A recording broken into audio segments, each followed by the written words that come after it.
جو میری آئیو ہے نا وہ تفتیش میرے سے صحیح کر ہی نہیں رہی، اور میرا جو مجرم ہے نا جس کو میں نے اریسٹ کروایا تھا اپنے شوہر کو، اس کو انہوں نے چھوڑ دیا ہے. میرے سامنے سر عام پھر رہا ہے، ادھر ادھر گھوم رہا ہے، مجھے جان سے مارنے کی دھمکیاں دے رہا ہے. وہ ان کا ساتھ دیتی ہیں، میرا ساتھ نہیں دیتی. میری تفتیش صحیح نہیں ہو رہی. انویسٹیگیشن افسر کو چاہیے کہ اس جو تفتیش ہے، جو مکمل انویسٹیگیشن ہے، اس کو میرٹ پہ دیکھے. میرے کلائنٹ نے مجھے بتایا کہ وہ اس کو میرٹ پہ نہیں دیکھ رہی. تو اس طرح کے درندہ انسان کو جو ہے نا وہ سخت سے سخت سزا دینی چاہیے.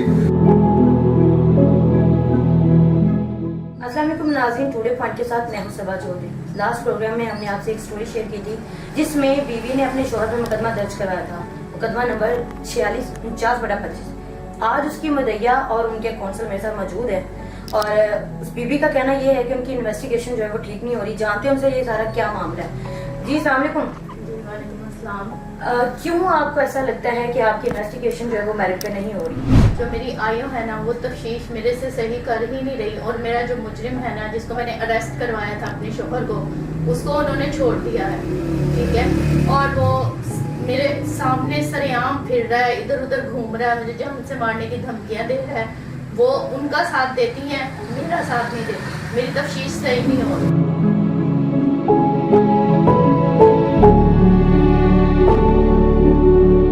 اچھا، آپ نے ان کو اریسٹ کروایا تھا اور انہوں نے چھوڑ دیا. ناظرین، یہاں پہ ہمارے ساتھ سینئر قانون دان راشد خان صاحب موجود ہیں، ان سے جانتے ہیں. السلام علیکم خان صاحب، یہ بتائیے گا کہ یہ مدعیہ ہیں، ان کا کہنا یہ ہے کہ میرے ملزم کو پکڑ کے اریسٹ کر کے چھوڑ دیا گیا، اس کے کیا وجوہات ہیں؟ اچھا، اس میں سب سے پہلی بات یہ ہے کہ یہ جو ایف آئی آر ہوئی ہے اس پی پی نے جو ہے نا وہ کروائی ہے 377 کی. جی، یہ ان نیچرل افینس کی بابت ہوتا ہے، اور یہ اس نے اپنے ہسبینڈ کے خلاف کروائی ہے. اور یہ کہتی ہے کہ میری جو ہے نا اس کے ساتھ شادی جو ہے نا تقریباً عرصہ 21 سال سے میں اس کے ساتھ ایز اے ازدواجی زندگی گزار رہی ہوں. جی جی. اب اس نے یہ جو افینس کی بابت جو اس کے ساتھ ہوا ہے، اور یہ اس کا موقف یہ ہے کہ یہ متعدد بار میرے ساتھ یہ کرتا رہا ہے افینس. اب اگر ایف آئی آر درج ہوتی ہے تو پولیس کے پاس یہ اختیار ہے، پولیس قانون اس کو اختیار دیتا ہے کہ وہ اس کی گرفتاری کو التوا میں رکھ سکتی ہے. لیکن وہ اس وقت رکھتی ہے جب ان کے پاس کافی مواد آتا ہے اور وہ اس انویسٹیگیشن کے اس سٹیج پہ پہنچ جاتے ہیں کہ اگر ہم اس بندے کو گرفتار کرتے ہیں تو نقصان ہوگا اس کو یا دوسرے کو. تو اس میں سب سے بہتر یہ ہے کہ اس کی گرفتاری کو التوا میں رکھیں اور ہم ایویڈنس کو کلیکٹ کرتے ہیں، اور اس کے بعد جب اگر ہم سمجھتے ہیں کہ یہ بندہ گلٹی ہے تو پھر اس کی گرفتاری ڈال کے اس کو جو ہے نا وہ پیش کرتے ہیں کورٹ میں.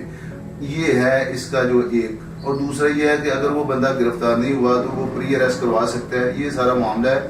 اب کیونکہ یہ افینس جو ہے وہ اس چیز کا ہے تو پولیس نے اس میں ایویڈنس کو دیکھنا ہے، میڈیکل کو دیکھنا ہے، نقش موقع کو دیکھنا ہے، اور ان کو چاہیے، انویسٹیگیشن افسر کو چاہیے کہ اس جو تفتیش ہے، جو مکمل انویسٹیگیشن ہے، اس کو میرٹ پہ دیکھے.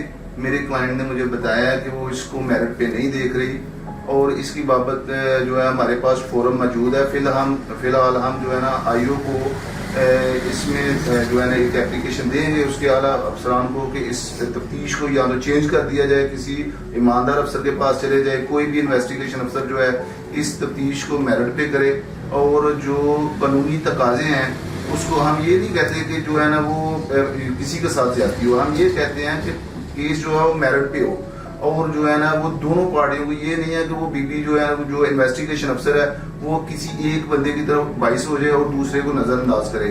تو یہ والا جو میرے کلائنٹ جو ہے نا انہوں نے یہ ساری باتیں مجھے بتائی ہیں. ہمارے پاس فورم موجود ہے اور انشاءاللہ ہم ان فورم کو اڈاپٹ بھی کریں گے، اور انشاءاللہ اس کو جو ہے نا قانون کے مطابق سزا دیں گے. جو اس میں اکیوز ہے، اس نے یہ سارا افینس کیا، اور بیوی کو انشاءاللہ جو ہے یہ ہے اس کو انصاف دلایا جائے گا. یہ جو افینس ہے 377، اس کی کتنا عرصے سزا ہوتی ہے؟ یہ جو افینس ہے اس کی جو ہے نا منیمم جو پنشمنٹ ہے وہ تو ہے 10 ایئر جی، اور جو ہے میکسیمم اس کی جو ہے نا وہ 25 سال ہے. آپ کی کلائنٹ نے آپ کو بتایا کہ ان کو جو ہے نا انصاف نہیں مل رہا یا میرٹ پہ ان کی تفتیش نہیں ہو رہی، تو کیا آپ نے ان کو اعلیٰ افسران کے پاس نہیں بھیجا؟ جی، اس کو بھیجا ہے. یہ گئی ہیں ایس پی جو ہے نا متعلقہ جو ہے ان کے پاس گئی ہیں، ابھی ہم مزید جو ہے ہم اس کو ویٹ کر رہے ہیں ایس پی صاحبہ کا کہ وہ اس انویسٹیگیشن افسر کو انہوں نے کیا انسٹرکشن کی ہیں کہ انہوں نے اس جو ہے نا جو مدعیہ اس کیس کی جو کمپلیننٹ ہے اور وکٹم بھی ہے انہوں نے وہ ایس پی صاحبہ کے پاس گئی ہیں متعلقہ جو ہے اور ان کے پاس جا کے اپنا موقف جو ہے انہوں نے ایس پی صاحبہ نے بھی سنا ہے اور انہوں نے جو ہے نا وہ جو ایف آئی آر میں جو الزامات لگائے ہیں ان کی انہوں نے تائید کی ہے وہاں پہ کہ میرے ساتھ یہ والا افینس ہوا ہے. ابھی ہم اس کو جو ابھی ایس پی صاحبہ کے پاس گئے ہیں ابھی ہمارے پاس فورم مزید موجود ہیں کہ ہم اس کو اڈاپٹ کر سکتے ہیں. اچھا کچھ کیسز میں ایسا بھی ہوتا ہے خان صاحب کہ ملزم کو باعزت بری کر دیا جاتا ہے یا ایف آئی آر خارج کر دی جاتی ہے, کیا اس کیس میں کچھ ایسی نوعیت آئے گی؟ اصل میں یہ جو کیس ہے ایک تو یہ ان کی پرائیویسی ہے کیونکہ یہ میاں بیوی کا کیس ہے اور دوسرا اس میں یہ ہے کہ اس میں سب سے مین چیز جو ہے وہ جو میڈیکل ہوتا ہے وہ ہوتی ہے اور وہ میڈیکل جو ہے نا کیونکہ اس میں یہ پروو ہو رہا ہے اگر یہ خارج کرتے ہیں تو ان کے پاس ریمیڈی موجود ہے. ہم اس کی بابت جو ہے نا وہ پرائیویٹ کمپلینٹ بھی کر سکتے ہیں اور اس کی بابت جو ہے نا ہم ری انویسٹیگیشن کی بابت اگر آئی اس کو خارج کر دیتی ہے مقدمے کو اور ہم سمجھتے ہیں کہ انہوں نے میرٹ پہ تفتیش نہیں کی اور اس کو نظر انداز کرتے ہوئے ہمارے جو کیس کے حقائق ہیں اس کو نظر انداز کرتے ہوئے انہوں نے ایف آئی آر کو خارج کر دیا ہے تو اس کی بابت ہمارے پاس ریمیڈی موجود ہے ہم وہ اڈاپٹ کر سکتے ہیں. بہرحال اس کا جو ہے نا اس کو اس طرح کے انسان کو جو ہے نا وہ سخت سے سخت سزا دینی چاہیے جو ایک معاشرے کے لیے جو ہے نا یہ اچھا فعل نہیں ہے, اچھا یہ ایکٹ نہیں ہے. تو بہرحال ہمارے پاس وہ ساری ریمیڈی موجود ہے اور میں یہ سمجھتا ہوں کہ جو آئی او ہے وہ میرٹ پہ تفتیش کرے اور اس طرح کے بندے کو جو ہے نا وہ قرار واقعی قانون کے مطابق سخت سے سخت سزا دلائے. جی ناظرین, آپ نے سنا کہ جو کونسل ہیں ان کے خاتون کے وہ کہتے ہیں کہ ہم ان کو کیفرے کے کردار تک پہنچائیں گے اور ہمارے پاس اور بھی بہت سارے فارم موجود ہیں جہاں پہ ہم جا کے انہیں انصاف دلائیں گے. اسی کیس میں جیسے جیسے نئی اپڈیٹس آئیں گی وہ بھی ہم آپ کے ساتھ شیئر کریں گے, ڈسکس کریں گے, آپ کے سامنے رکھیں گے. اپنی قیمتی رائے کا کمنٹ سیکشن میں ضرور اظہار کیجیے. اس کے ساتھ مجھے دیجیے اجازت. اللہ حافظ.